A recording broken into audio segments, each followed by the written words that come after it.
What's up, YouTube? It's your boy DR2727. Shout out to my Transformers collectors, 1/12 scale collector, whatever you collect, shout out to you.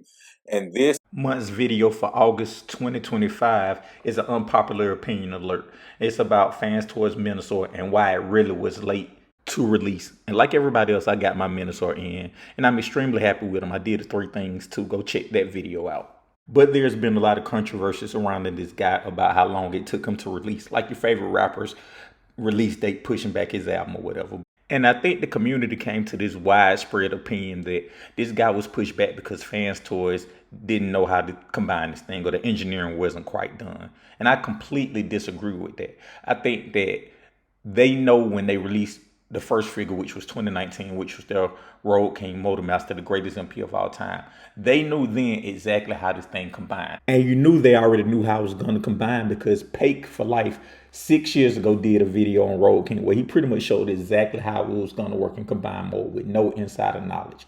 Like, even by his own opinion, the only thing he had to do, he forgot to do, was rotate the arms, which is probably the most minor part of the transformation. So that right there shows, along with the teaser images and the render pics, that right there shows that they knew how this thing was going to combine when they first released the first figure. I think that what my unpopular opinion is that the reason it was released so late is because of several factors. I think the main factor was that COVID, right? Like when COVID hit, prices of everything went sky high, and they had already said that combined mode would turn into a trailer. And lo and behold, combined mode turned into a trailer. But they also said that it was going to be the same price of Road King when Road King was released, and that was like $160. And we see that's not the case. So that tells me something drastically changed. If they knew that it was going to transform into a trailer, they already worked out the engineering.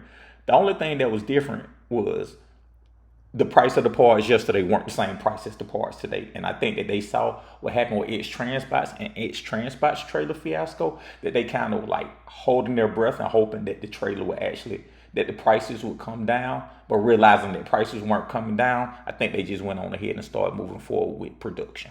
And that's where Bandit comes in at, because a lot of people are saying he's one of FansToys' worst figures ever, and definitely the worst out the set. And I think that they chose the strategy to include him with the combiner parts, A, to mitigate the hit for the combiner parts, but B, that's kind of why, and we're going to circle back on that, but B, that's kind of why you don't get the die cast. That's why you don't get the full elbow range. I think they start cutting corners and cutting costs there because they had to include the combiner parts. And I think that when they did this, I said this a while ago. I forgot the video, but I basically said for the weight for drag strip didn't matter and the bots didn't matter because they were basically going to do die cast joints.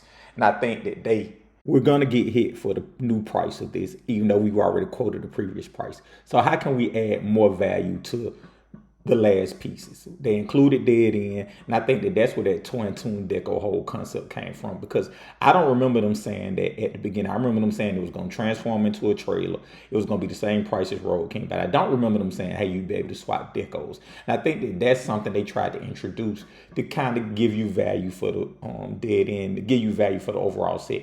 And I think that played a part in the time it took or whatever. Like, they already had the base stuff figured out. I think that they wanted to be able to swap the toy and tune mode. I think that added some time to it too. And on an unrelated note, I think that that's why they start going quiet socially too, because I think they painted themselves into a corner with these statements. And I think that the lesson they learned from this is, hey, don't just say nothing. Let the product speak for itself. But that's why I think they were behind. Let me know why you think it took so long for this thing to release. Thank you guys as always.